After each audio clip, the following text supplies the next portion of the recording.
He thought he was in control. When I got home, the silence was the first thing that scared me.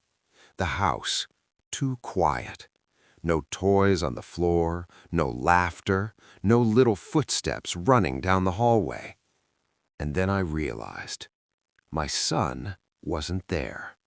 My heart started racing. I called his name. Once, twice, 10 times. Nothing. That's when my phone vibrated. A message. From him. My ex-husband. If you want to see your son again, we need to talk. In that moment, the ground disappeared beneath me. But I didn't panic. Not on the outside. Because when you're a mother, fear turns into focus. I knew exactly what this was. This wasn't random. This wasn't chaos. This was control, manipulation, fear. And he had always been like that. That's exactly why our relationship ended. He needed to control everything. And when he realized he couldn't control me anymore, he went after the only thing he thought could break me, our son. But he made one mistake, a big one. He thought I would fall apart. I took a deep breath and replied, "What do you want?" Minutes later, if I can have my family back. Right there, I understood everything. This wasn't about our child. It was about his ego. And that's when I made a decision. I wasn't going to react. I was going to act. I picked up my phone and called the police. I explained everything, message by message, history by history. They had seen cases like this before, situations where someone thinks they're in control, but they're not. One thing was clear.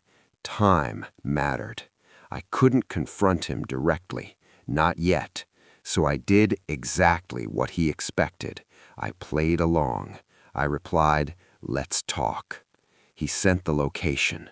But what he didn't know was that I wasn't going alone. The police were already involved, quiet, careful, watching. When I arrived, my heart felt like it could explode, but my face was calm. He was there, smiling like nothing had happened, and next to him, my son, quiet, scared. In that moment, I needed every ounce of strength I had, because one wrong move could make everything worse. He started talking. "See, I knew you'd come." I looked at him and said, "You didn't have to do this." He laughed. "I needed you to listen." Control, always control. But what he didn't realize was that in that moment, he had already lost, because every word he said was being recorded, every move being watched. I kept talking, calm, steady, until he relaxed. And then everything happened.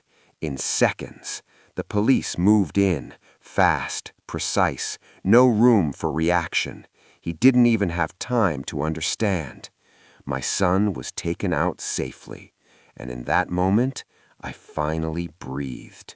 I held him tight, like I would never let go again, and he whispered, "Mom," and that broke me.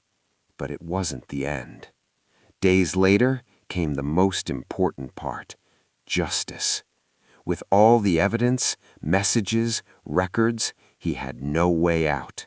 For the first time, he wasn't in control. The decision was clear. He lost the right to come near us, and more than that, he had to face the consequences. And me? I learned something I will never forget. Fear can either break you or transform you. That day, he tried to scare me, but all he did was show me how strong I really was. And most importantly, my son came home, safe and far away from someone who should never have had power over him. He tried to scare me using what I loved most, but forgot one thing. A mother doesn't run. She fights, and she wins.